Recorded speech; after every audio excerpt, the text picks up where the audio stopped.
जब अधर्म अपने चरम पर पहुंचता और ग्रहण धर्म पर लग जाते हैं, जब अधर्म अपने चरम पर पहुंचता और ग्रहण धर्म पर लग जाते हैं, खंबा फाड़कर नरसिंह भी वहीं पर प्रकट हो जाते हैं, खंबा फाड़कर नरसिंह भी वहीं पर प्रकट हो जाते हैं।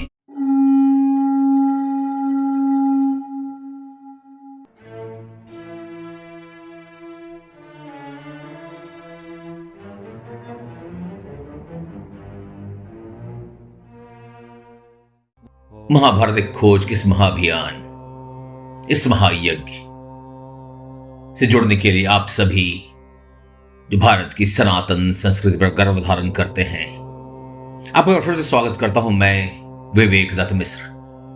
मां भारती हम सभी का कल्याण करें। मैंने आदतन कह तो दिया कि भारत की महान गौरवशाली संस्कृति पर गर्व धारण करने वाले हम सभी, पर आज जिस प्रश्न से हम उलझ रहे हैं, महाभारत के हस्तिनापुर के सभा में भी और स्वाधीनता के 78वें वर्षगांठ के इस महीने में भी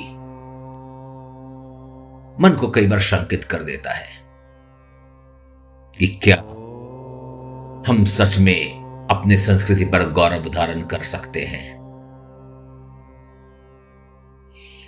क्या हमें अपनी संस्कृति पर गर्व धारण करना चाहिए? इसी प्रश्न से काफी व्यथित थी मेरे मित्र डायना जी। इस 15 अगस्त को स्वाधीनता दिवस के दिन क्या हम आज की स्थिति को आजादी कह सकते हैं? क्या हम इसका उत्सव मना सकते हैं जब एक स्त्री अपने ही घर में, अपने ही अस्पताल में, अपने ही परिवार के बीच सुरक्षित नहीं है? मैं हूं एक वस्त्रा ऋतुस्रवा, करती रही निवेदन मानु से अपना देवर, पर मद कहां रिश्ता है मानता, दुशासन ने उत्तर में दिखलाया अपना तेवर। बाल से घसीटता रहा उसे जो थी परिवार की मर्यादा, घसीटता रहा उसे ले सभा की ओर। ईश्वर को पुकारो, ये पुकारो नर नारायण को, कृष्ण पार्थ आज तुझे बचा पाएंगे, आज तुझे हम इसी प्रकार सभा में ले जाएंगे। डायना जी ने गांधी जी के उस संवाद का रेफरेंस भी लिया जिसके बारे में चर्चा हमने अपने पिछले अध्याय में की थी। A country cannot be considered as free if the women of the country is not free and safe. यदि किसी राष्ट्र में नारियां सुरक्षित नहीं हैं तो उसे स्वयं को स्वतंत्र आजाद कहने का कोई अधिकार नहीं है। पर इस गहरे अंधकार से निकलने का मार्ग भी गांधी जी के संवाद में उपलब्ध है। वो ये कि एक छोटा सा दिया भी अंधकार से लड़ता रहता है, क्योंकि यही उसकी नियति है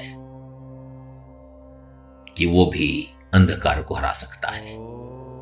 तो आज की कहानी उस गहन अंधकार की भी जो न सिर्फ हस्तिनापुर के राज्यसभा पर छाया हुआ था, वरन मनुष्य की, हमारे समाज की सभ्यता पर भी एक प्रश्न चिन्ह बना बैठा था।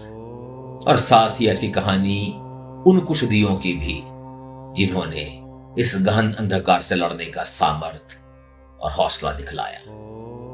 Those little lambs who dared to challenge the empire of darkness।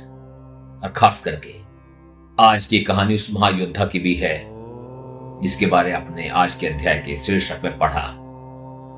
जी हां, प्रचलित मान्यताओं के विपरीत आज की कहानी में हम ये समझेंगे कि द्रौपदी अबला क्यों नहीं थी। द्रौपदी पीड़िता थी, सी वॉज ए विक्टिम, लेकिन वो अबला नहीं थी। सभा पहुंची द्रौपदी, वस्त्र उसका सरकता जाता था। न केवल द्रौपदी ही, पूरी सभा का सर शर्म से झुकता जाता था। न केवल द्रौपदी बल्कि पूरे सभा का सर शर्म से झुकता जाता था। सभा फिर भी तोड़ न पाती थी अपने चुप्पी को, सभा फिर भी तोड़ न पाती थी अपने चुप्पी को। द्रौपदी मानो अकेली वीरांगना थी, द्रौपदी मानो अकेली वीरांगना थी, खड़ी धर्म की रक्षा को। तो आइए आज के अध्याय में समझने का प्रयास करते हैं उस सभा में द्यूत के बाद की घटनाओं की बारीकियों को। उन बारीकियों को जो अक्सर ही ऊंचे आवाज, लाउड डायलॉग्स और करुण रुदन में कहीं खो जाता है। तो सभा के आगे का भाग केवल बड़े भड़कीले संवाद नहीं, द्रौपदी का रुदन नहीं, बल्कि उसके पीछे छुपी हुई कई अन्य कहानियां भी हैं, कुछ पॉलिटिक्स भी हैं, जिसे आज हम समझने का प्रयास करेंगे। पिछले अध्याय में हमने चर्चा की कि कैसे युधिष्ठिर धर्म और परंपरा का अंतर न समझ पाने के कारण द्यूत सभा में भाग लेते हैं। कैसे एक धर्मराज मद में आकर, व्यसन में आकर धर्म को भुला जुआड़ी बन बैठता है। युधिष्ठिर द्यूत हार चुके थे, अपने राज, अपनी संपदा, अपने भ्राता, स्वयं को और अंत में द्रौपदी को भी हार चुके थे। विदुर जी भी कौरवों को मर्यादा का भान करा पाने में असफल रहे थे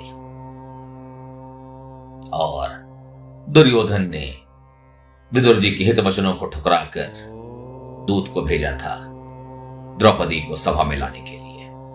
पहले तो विदुषी ने न किया प्रहरी के बात पर विश्वास, या आगे से ने लिया फिर सहारा अपने संबल का, कहा प्रहरी से कड़ा कर हृदय बना। हे प्रहरी, जाकर पूछ सम्राट और सभा से, किसे पहले हारा था इंद्रप्रस्थ के राजा ने? क्या जो स्वयं का भी स्वामी ना हो दांव पर लगा सकता है किसी अन्य की स्वतंत्रता को?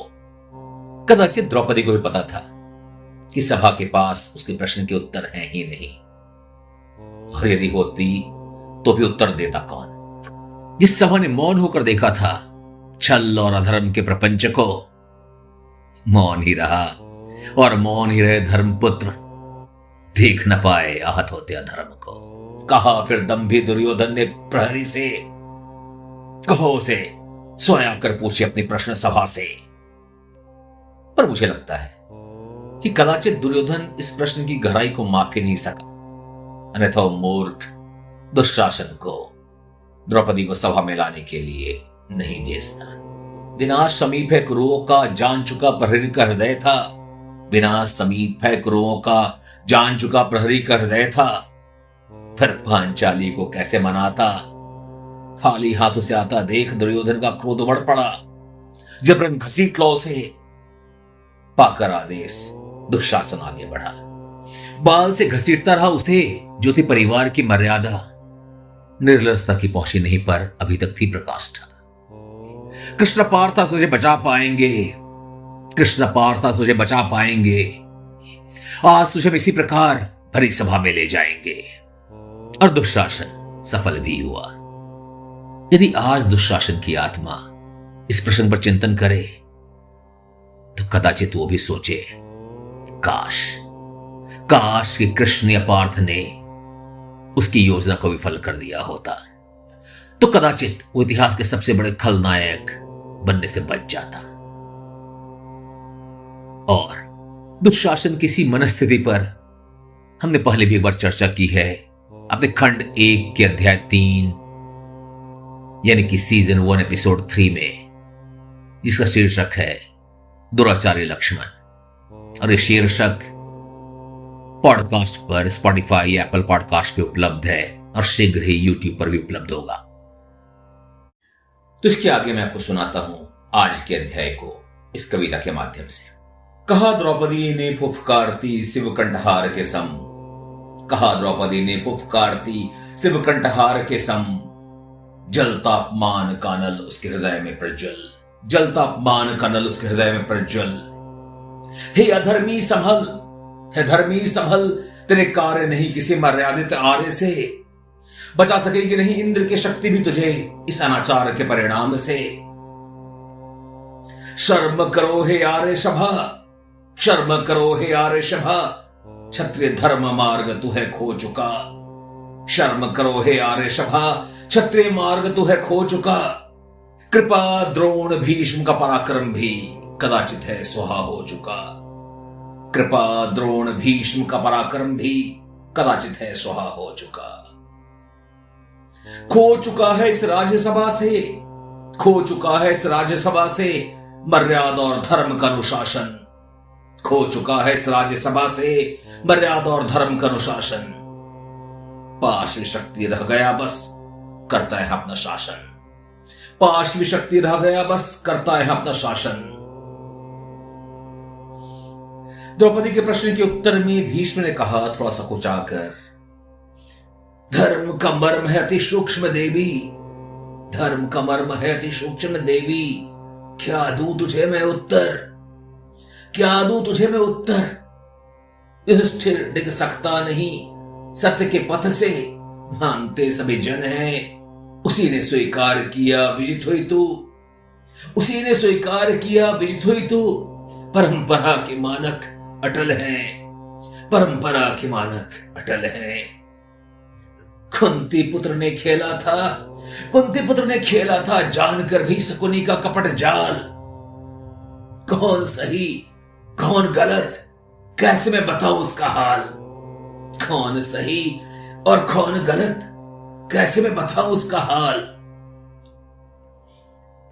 पर द्रौपदी कहां हारने वाली थी, पर द्रौपदी कहां हारने वाली थी, उसे तो सभा को हराना था। पर द्रौपदी कहां हारने वाली थी, उसे तो सभा को हराना था। कृष्णा को कृष्ण के सामान धर्म को स्थिर कराना था, कृष्णा को कृष्ण के सामान धर्म को स्थिर कराना था। भीष्म के तर्क का नाश करके याद दिलाया उसने, शकुनी ने छल किया मर्यादावश फंसे धर्मराज उसमें। भीष्म के तर्क का नाश करके याद दिलाया उसने, शकुनी ने छल किया मर्यादावश फंसे धर्मराज उसमें। शकुनी ने छल किया मर्यादावश फंसे धर्म उसमें। कैसे कह सकता कोई थी उनकी द्वैत में स्वेच्छा, कैसे कह सकता कोई थी उनकी द्वैत में स्वेच्छा। पकड़ ना सके जब वो समय रहते शकुनी की कपट दीक्षा, पकड़ ना सके जब वो समय रहते शकुनी की कपट दीक्षा। द्रौपदी के वचन से मानो जाग उठा वृकोदर भीम, द्रौपदी के वचन से मानो जाग उठा वृकोदर भीम। प्रथम क्रोध उपजा उस पर जो थे उसके लिए आदरणीय असीम। कहा उसने हाथ जला दूंगा जिसने दांव पर डाला प्रिय पांचाली को, हाथ जला डालूंगा जिसने दांव पर डाला प्रिय पांचाली को। राजा क्या, राजा के एक जुआरी भी दांव पर नहीं लगाता कभी किसी स्त्री को। ध्यान दे, भीमसेन का संवाद प्राचीन भारत के संस्कृति का एक आईना भी है, प्रतिबिंब भी है। उस समय के मानक क्या थे। एक जुआड़ी भी नहीं लगाता दांव पर कभी किसी की स्त्री को। और यह भी एक महत्वपूर्ण प्रसंग है, और मैं चाहूंगा कि यहां से आगे के प्रसंग पर आप थोड़ा ध्यान दें। इसमें आपको एक झलक मिलेगी, एक संकेत मिलेगा, एक क्ल्यू मिलेगा कि क्या कारण था कि पांडव भरी सभा में द्रौपदी के हो रहे अपमान को देखकर भी मौन बैठे रहे। भीमसेन के क्रोध से प्रथम फूट पड़ी थी पांडवों में, भीमसेन के क्रोध से प्रथम फूट पड़ी थी पांडवों में। वो फूट जिसकी वर्षों से आकांक्षा थी कौरवों के कपटी हृदय में। बस थोड़ा सा प्रयत्न और, बस थोड़ा सा प्रयत्न और ढह जाएगी पांडवों की एकता। ध्वस्त होते सत्य पथ के पथिक भी जब न हृदय मिलता। पर भांप चुका था द्युत से व्यधिक कुटिल षड्यंत्र, अर्जुन सजग उठा विलंब नष्ट करने कपट का तंत्र। पर भांप चुका था द्युत से व्यधिक कुटिल षड्यंत्र, अर्जुन सजग हो उठा विलंब, अर्जुन सजग हो उठा विलंब नष्ट करने को कपट का तंत्र। कहा संभले है भ्राता, संभले है भ्राता, शत्रु इसी अनिष्ट की ताक में है। संभले भ्राता, शत्रु इसी अनिष्ट की ताक में है। भ्राता विद्रोही बनाकर हमें हमारा धर्म भ्रष्ट कराने की चाह में है। भ्राता विद्रोही बना हमें हमारा धर्म भ्रष्ट कराने की चाह में है। भीम को तुरंत ही अपनी त्रुटि का बोध हो आया, भीम को तुरंत ही अपनी त्रुटि का बोध हो आया। अपमान का गरल पी भ्राताओं ने शत्रु के षड्यंत्र को विफल बनाया। अपमान के नल का गरल पी भ्राताओं ने शत्रु के षड्यंत्र को विफल बनाया। पर वो मौन नपुंसकता नहीं दिव्यास्त्र था, पर वो मौन नपुंसकता नहीं दिव्यास्त्र था। शत्रु पर दोनों भ्राताओं का किया हुआ अद्भुत पलटवार था। पर वो मौन नपुंसकता नहीं दिव्यास्त्र था। शत्रु पर दोनों भ्राताओं का किया हुआ अद्भुत पलटवार था। कौरव नीचता तो पांडवों को धर्म से डिगा ना पाई। कौरव नीचता तो पांडवों को धर्म से डिगा ना पाई। उल्टे धर्म के प्रभाव से कौरवों के बीच से ही न्याय की पुकार उठाई। उल्टे धर्म के प्रभाव से कौरवों के बीच से ही न्याय की पुकार उठाई। कौरव नीचता तो पांडवों को धर्म से डिगा ना पाई। उल्टे धर्म के प्रभाव से कौरवों के बीच से ही न्याय की पुकार उठाई। अंधे धृतराष्ट्र पुत्र विकर्ण ने न्याय का गुहार लगाया। अंधे धृतराष्ट्र पुत्र विकर्ण ने न्याय का गुहार लगाया। विदुर द्रौपदी का प्रश्न उसने पुनः दोहराया। विदुर द्रौपदी का प्रश्न उसने पुनः दोहराया। कैसे हो सकती द्रौपदी दासी? कैसे हो सकती द्रौपदी दासी? दासी युधिष्ठिर अधिकार कहां से लाए? कैसे हो सकती द्रौपदी दासी? दासी युधिष्ठिर कहां से अधिकार वो लाए? उत्तर यदि हम दे पाए नर के अधिकारी हम हो जाए। दास युधिष्ठिर अधिकार कहां से वो लाए? उत्तर यदि हम दे पाए नर के अधिकारी हम हो जाए।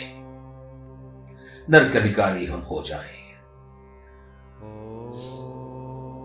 कुरु की सभा जो अब तक मौन थी, कुरु की सभा जो अब तक मौन थी, सत्य धर्म की परिभाषा से मानो गौण थी। न्याय मांगता विकर्ण उनके हृदय को झकझोरने लगा। न्याय मांगता विकर्ण उनके हृदय को झकझोरने लगा। जनसभा पर फिर से सत्य धर्म की बोली बोलने लगा।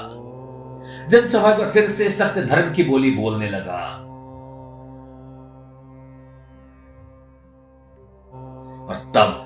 और तब सत्य धर्म की मांग पर ग्रहण बन जाने को, और तब सत्य धर्म की मांग पर ग्रहण बन जाने को, अतर्क धर्म की सत्ता को अपने चिहाड़ से पुनः स्थापित कराने को, अतर्क धर्म की सत्ता को अपने चिहाड़ से पुनः स्थापित कर जाने को, क्रोध काम मद में अंधा हो झपटा राधे विकर्ण पर वैसे, क्रोध काम मद में अंधा हो झपटा राधे विकर्ण पर वैसे, सर्प के फन कुशल ने झपटे कोई बाज जैसे। क्रोध काम मद में अंधा हो झपटा राधे विकर्ण पर वैसे, झपटा राधे विकर्ण पर वैसे, सर्प के फन कुशल ने झपटे कोई बाज जैसे, सर्प के फन कुशल ने झपटे कोई बाज जैसे।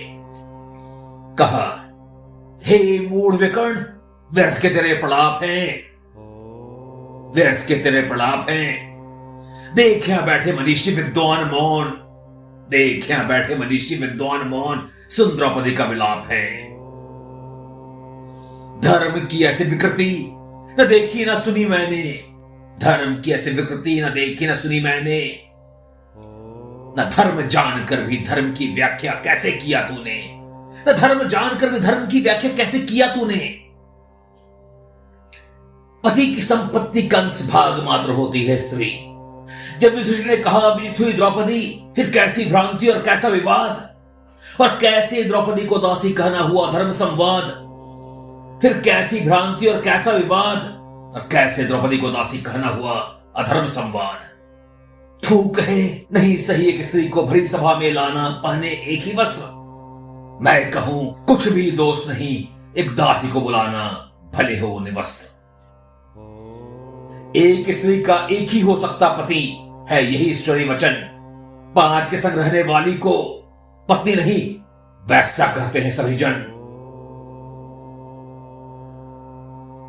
इस प्रकार देवादिदेव के वर से प्राप्त पांच पतियों के सती को, इस प्रकार देवादिदेव के वर से प्राप्त पांच पतियों के सती को खर ने बताया वैश्या। न जाने मान किस देव की सम्मति को, न जाने मान किस देव की सम्मति को। थी विवाह वेद सम्मत, थी विवाह वेद सम्मत, और थे पुरोहित स्वयं महामुनि व्यास, और थे पुरोहित स्वयं महामुनि व्यास।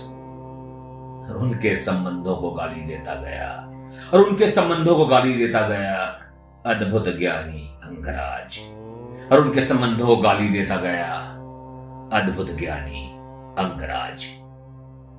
फिर उसने दुशासन को दिया एक अकल्पनीय आदेश। मूढ़ है विकर्ण, मत सुन तो उसकी बात, पाल जो दूं मैं तुझे निर्देश। अभी निवस्त्र कर इसी सभा में, अभी निवस्त्र कर इसी सभा में पांडव कुमारों को, और निवस्त्र कर इस अभिमानी पांचाली को, और निवस्त्र कर इस अभिमानी पांचाली को। किसे दासी होने का भान हो, किसे दासी होने का भान हो। और कदाचित आज भी इसी महानी अद्भुत ज्ञानी दानवीर अंगराज कर्ण के अनुयायी कर्ण के इस आदेश को बार बार दोहराते रहते हैं। स्त्रियों को निर्बल जान उनको निवस्त्र करने के ताक में रहते हैं। कुछ लोग इसे रिवेंज रेप भी कहते हैं और कुछ सिर्फ इसे अपना अधिकार मान बैठते हैं। तो महाज्ञानी महादानी अंगराज के वचनों को पालते हुए, महाज्ञानी महादानी अंगराज के वचनों को पालते हुए लगा दुशासन दिखलाने पुरुषार्थ, लगा दुशासन दिखलाने पुरुषार्थ शक्तिदात्री को अबला मानते हुए, लगा दुशासन दिखलाने पुरुषार्थ शक्तिदात्री को अबला मानते हुए।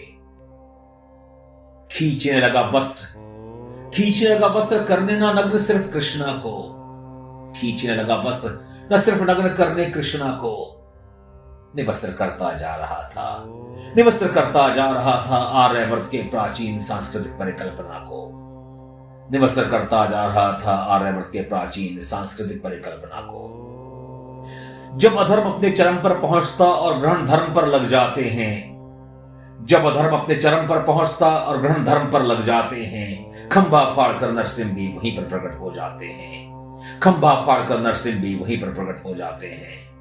वैसा ही लिखा उस दिन भी दृष्ट चमत्कृत करने वाला था, वैसा ही लिखा उस दिन भी दृष्ट चमत्कृत करने वाला था।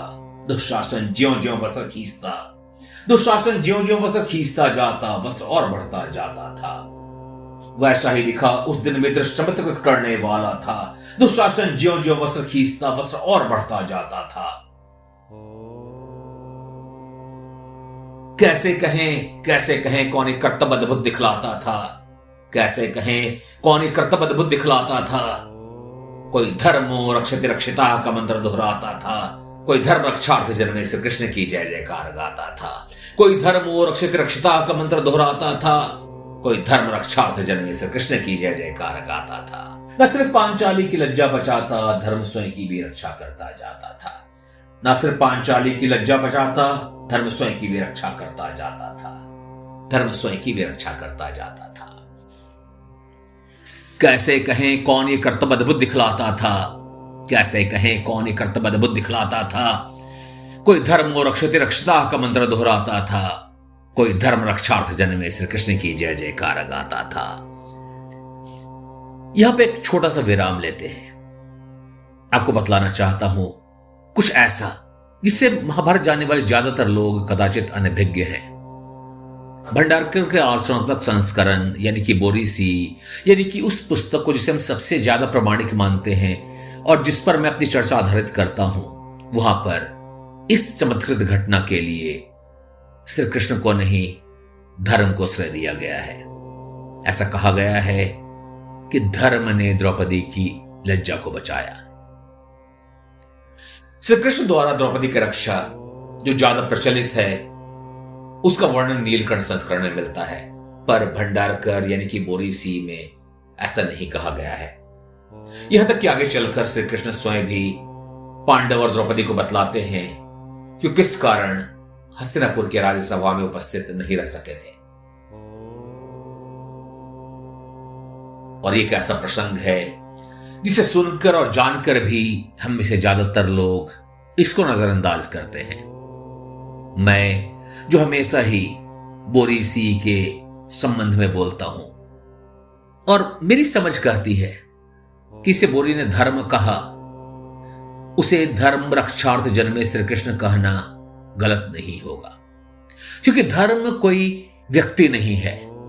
धर्म को भी एक चैनल की जरूरत होती है, एक ऐसे मार्ग की जरूरत होती है जिससे वो स्वयं को समाज में स्थापित कर सके।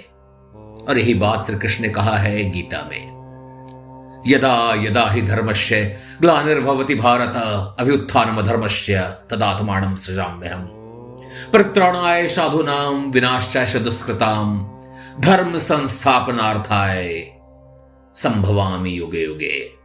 धर्म संस्थापनार्थाय संभवामि युगे युगे। तो धर्म की जगह हम श्री कृष्ण को द्रौपदी का तारणहार बतलाते हैं, तो मेरे हिसाब से, मेरी जानकारी में ये कोई अतिशक्ति नहीं होती है, बोरी के प्रसंगों का खंडन नहीं होता है। आपका क्या विचार इस विषय में हमें अवश्य बतलाएं। बहरहाल धर्म ने या धर्म रक्षार्थ जन्म से कृष्ण ने न सिर्फ द्रौपदी की रक्षा की अपितु धर्म की भी रक्षा की। कुछ अद्भुत हुआ, ऐसा अद्भुत कि नरसिंह अवतार के बाद शायद ही कहीं देखने को मिला हो। पर यहां से दूत सभा का अंत नहीं होता। यहां से तो कुछ ऐसे प्रतिज्ञाओं का जन्म होगा जिसे आप कुरुक्षेत्र का शंखनाद भी कह सकते हैं। अगले भाग में हम चर्चा करेंगे उन प्रतिशोध संकल्पों पर और द्यूत के आगे के भाग पर। तो फिर से एक बार उस प्रश्न को दोहराता हूं जो महाभारत को पढ़ने, सुनने, समझने वालों ने बारंबार स्वयं से किया है, एक दूसरे से किया है। कौन था असली उत्तरदायी द्रौपदी के चीरहरण के लिए? कौन था असली उत्तरदायी? क्या सिर्फ दुर्योधन और दुशासन? और अब कह सकते हैं कि युधिष्ठिर भी उत्तरदायी था द्रौपदी के उस अवस्था के लिए, द्रौपदी की प्रताड़ना के लिए। कई लोग पांडवों को भी इसके लिए जिम्मेवार मानते हैं। और आज की कथा के बाद कदाचित इस बारे में आपका दृष्टिकोण थोड़ा सा बदला होगा।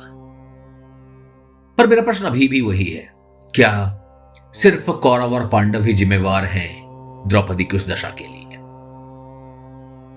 आप कहेंगे कि कदाचित मैं कर्ण की ओर इशारा कर रहा हूं। नहीं, विश्वास करें, मैंने कर्ण से कभी भी उससे अधिक की उम्मीद नहीं की जैसा वो बार बार महाभारत में दिखता है। मेरा इशारा मेरी और आपकी ओर है। पर जिस सभा ने मौन होकर देखा था छल और अधर्म के प्रपंच को, मौन ही रहा। सभा फिर भी तोड़ न पाती थी अपनी चुप्पी को। द्रौपदी अकेली वीरांगना खड़ी रह गई थी धर्म की रक्षा को। आप कहेंगे कि द्रौपदी के अपमान के लिए मैं स्वयं को और आपको कैसे जिम्मेवार ठहरा सकता हूं? हम और आप तो उस दिन थे भी नहीं। सही है, उस दिन ना सही, पर आज तो है ही। और आज भी द्रौपदी सड़कों पर घसीटी जा रही है। आज भी अंधे राजा राज सिंहासन पर आरूढ़ हैं। आज भी उनके सभासद खोखली दलीलें प्रस्तुत करके अपने कर्तव्य से स्वयं को दरकिनार कर रहे हैं। आज भी भीष्म की तरह उनके सभासद दूसरों को उनके राजधर्म समझाने और स्वयं के राजधर्म को भूलने में लगे हुए हैं। और आज भी प्रजा अपने अंधे राजा के सामान ही उनके अन्याय को नजरअंदाज करके उनकी प्रशंसा के गीत गा रही है। और आज भी मुझे एक बार फिर से याद हुआ आता है भूतपूर्व प्रधानमंत्री श्री अटल बिहारी वाजपेयी जी की एक अमर रचना, कौरव कौन पांडव कौन, टेढ़ा ही सवाल है, दोनों ओर बिछा शकुनियों का कूढ़ जाल है। कौरव कौन पांडव कौन, टेढ़ा ये सवाल है, दोनों ओर बिछा शकुनियों का कूट जाल है। धर्मराज ने छोड़ी नहीं जुए की लत है, धर्मराज ने छोड़ी नहीं जुए की लत है। हर पंचायत में आज पांचाली अपमानित है, हर पंचायत में आज पांचाली अपमानित है। आज बिना श्री कृष्ण के महाभारत होना है, आज बिना श्री कृष्ण के महाभारत होना है। कोई भी जीते, कोई भी जीते, प्रजा को तो बस रोना है, प्रजा को तो बस रोना है।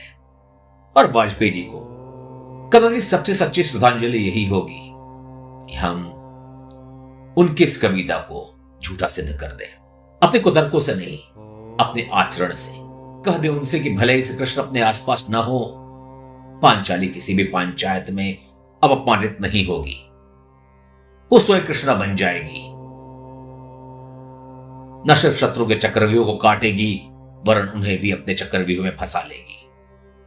तो आज की कथा समर्पित थी और उन सभी कृष्णाओं को जो कृष्ण के अनुपस्थिति में धर्म युद्ध का संचालन करने को तत्पर हैं, समर्थ हैं। यह अध्याय था उस महायज्ञ का जिसे कुंड से जन्मी थी याज्ञसेनी और जो स्वयं में एक प्रचंड अग्नि के समान दहक रही थी। पर साथ ही कहानी है उन कुछ दियों की भी जिन्होंने इस गहन अंधकार से लड़ने का सामर्थ्य उठाया। तो ये प्रश्न आपसे ये कौन थे वो दिए और कैसे उन्होंने इस चक्रव्यूह को काटा। तो अपने जवाब हम तक हमेशा की तरह ही पहुंचाएं। द्यूत पर हमारी चर्चा अगले अध्याय में भी जारी रहेगी। तो बने रहें, सुनते रहें, सुनाते रहें, विचार करते रहें। आज विचार का विषय है कि किस प्रकार हम अटल बिहारी वाजपेयी जी को श्रद्धांजलि दे सकते हैं, उनकी कविता को झूठा कर सकते हैं, किस तरह हम कृष्ण की अनुपस्थिति में कृष्णा का सामर्थ्य बन सकते हैं, किस प्रकार हम कृष्णा को सशक्त कर सकते हैं। और श्रद्धांजलि न सिर्फ अटल बिहारी वाजपेयी जी को होगी, महाभारत को भी होगी। तो हर रविवार को आप, मैं और महाभारत, मां भारती आप सभी का कल्याण करें।